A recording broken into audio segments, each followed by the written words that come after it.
पनवेल पळसपे फाटा येथील Shivsagar sweets and snacks मधून खरेदी केलेल्या मिठाई जिवंत किडे आणि अळ्या आढळल्याची धक्कादायक घटना घडली। तब्बल 1000 रुपये देऊन घेतलेल्या मिठाईमुळे एका लहान मुलाला फूड पॉयझनिंग झालं। उलट्या सुरू झाल्यानंतर मिठाईची तपासणी केली असता त्यामध्ये किडे दिसून आले। ग्राहकाने दुकानात जाऊन इतर मिठाईच्या बॉक्सची पाहणी केली असता त्यामध्येही अळ्या असल्याचं समोर आलं। या घटनेनं खळबळ उडवली असून आरोग्य विभाग आणि अन्न औषध प्रशासनाकडून तातडीनं चौकशी आणि कारवाई करण्याची मागणी नागरिकांनी केली आहे। कर्जत तालुक्यातील युवा पत्रकार प्रथमेश कुडेकर यांच्यावर अज्ञात हल्लेखोरांनी हल्ला केला। फायटर, लोखंडी पाईप आणि धारदार शस्त्रांनी करण्यात आलेल्या हल्ल्यात कुडेकर आणि त्यांचा मित्र मयूर रणदिवे गंभीर जखमी झाले।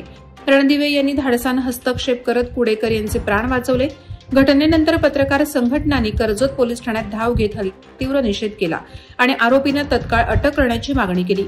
या प्रकरणी अज्ञातांविरुद्ध गुन्हा दाखल करण्यात आला असून पोलीस उपनिरीक्षक किरण नवले यांच्या मार्गदर्शनाखाली तपास सुरू आहे। कामगार नेते भूषण पाटील यांनी ठरवलं असतं तर ते आज आमदाराच्या खुर्चीवर बसले असते, पण त्यांनी सत्तेच्या खुर्चीऐवजी जनतेच्या विश्वासालाच प्राधान्य दिलं। ते केवळ JNPTचे नव्हे तर उरण तालुक्यातील प्रत्येक सामान्य कामगाराचे खरे विश्वस्त आहेत अशा शब्दात शेकापचे ज्येष्ठ नेते आणि माजी आमदार जयंत पाटील यांनी गौरव व्यक्त केला। JNPTमध्ये 22 वर्ष प्रामाणिकपणे विश्वस्त पद भूषवल्यानंतर सेवानिवृत्त झालेल्या भूषण पाटील यांचा गौरव समारंभ JNPT मल्टीपर्पज हॉल येथे मोठ्या उत्साहात पार पडला। त्यावेळी विश्वस्त या गौरव ग्रंथाचं प्रकाशन करण्यात आलं। उरण तालुक्यातील महसूल, वन, सार्वजनिक बांधकाम विभाग आणि खारलँड विभागाच्या अखत्यारीत असणाऱ्या शासकीय जमिनी भांडवलदारांनी तसंच व्यावसायिकांनी गिळंकृत केल्याचं वास्तव पाहायला मिळतंय। त्यात गुरचरणाच्या जागाही भांडवलदार व्यावसायिकांनी बळकावल्याने जनावरांचे चाऱ्याअभावी कुपोषण होत असून जनावरे गावोगावच्या कचऱ्यात आपला चारा पाणी शोधताना दिसतायत तर रहदारीच्या रस्त्यावर विश्रांती घेत असल्याचं चित्र पाहायला मिळतंय।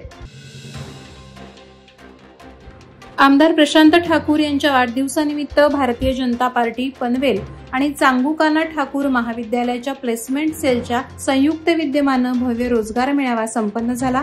या उपक्रमात पनवेल विधानसभा क्षेत्रातील विद्यार्थ्यांसाठी विविध क्षेत्रातील नामांकित कंपन्यांच्या प्रतिनिधींनी उपस्थित राहून असंख्य करिअरच्या संधी उपलब्ध करून दिल्या।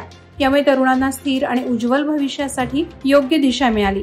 यावेळी आयोजकांनी सहभागी कंपन्यांचे आभार मानले। हा उपक्रम चांगुकाना ठाकूर महाविद्यालय, खांदा कॉलनी, पनवेल येथे उत्साहात पार पडला। अशा प्रकारचे उपक्रम तरुणांसाठी दिशा आणि संधी निर्माण करणारे ठरतात, हे या यशस्वी आयोजनातून स्पष्ट झालं। या उपक्रमाला विद्यार्थ्यांचा उत्स्फूर्त प्रतिसाद लाभला आणि रोजगार शिबिर यशस्वी झाले। महाराष्ट्र शासनाच्या निर्देशानुसार 1 ऑगस्ट ते 7 ऑगस्ट दरम्यान महसूल सप्ताह साजरा करण्यात येत आहे। याचा शुभारंभ पेण प्रांत कार्यालयात आमदार रविशेठ पाटील यांच्या उपस्थितीत संपन्न झाला। यावेळी महसूल खात्यात उत्कृष्ट सेवा करणाऱ्या कर्मचाऱ्यांचा गुणगौरव करण्यात आला। 31 जुलै रोजी प्रांताधिकारी प्रवीण पवार यांनी प्रांत कार्यालयात या कार्यक्रमाची माहिती दिली होती। शुभारंभ झालेल्या महसूल सप्ताहाच्या वेळी आमदार रविशेठ पाटील यांनी प्रांताधिकारी प्रवीण पवार आणि तहसीलदार तानाजी शेजाळ यांचे विशेष कौतुक केले। खेळीमेळीच्या वातावरणात महसूल सप्ताहाचा शुभारंभ संपन्न झाला। रायगड जिल्ह्यातील सार्वजनिक बांधकाम विभागाचे श्रीवर्धन शाखा अभियंता शिवसाम शेटे हे सेवेतून निवृत्त झाले। त्यांच्या सेवापूर्तीच्या समारंभाला शेकडो अभियंता आणि बांधकाम व्यावसायिक यांनी हजेरी लावत शेटे रावसाहेब यांना शुभेच्छा दिल्या। महाराष्ट्र शासन सार्वजनिक बांधकाम उपविभाग क्रमांक 1 चे ते शाखा अभियंता म्हणून काम पाहत होते। त्यांच्या कामाची वेगळी छाप बांधकाम उपविभागाच्या श्रीवर्धन कार्यालयात होती। शिस्त आणि कामाचं नियोजन पद्धती ही त्यांच्याकडून शिकावी अशी त्यांच्या कामाची शैली सर्वांना ज्ञात आहे। त्यांच्या सेवापूर्तीला अनेक मान्यवरांनी आपलं मनोगत व्यक्त केलं।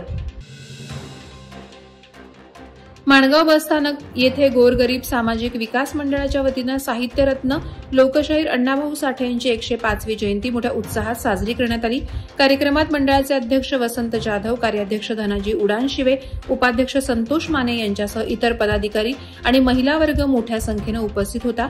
अण्णाभाऊ साठे, डॉ. बाबासाहेब आंबेडकर, शाहू महाराज, फुले, शिवाजी महाराज यांच्या प्रतिमांना पुष्पहार अर्पण करून अभिवादन करण्यात आलं। अण्णाभाऊ साठे यांचा विजय असो अशा घोषणांनी परिसर दुमदुमून गेला होता।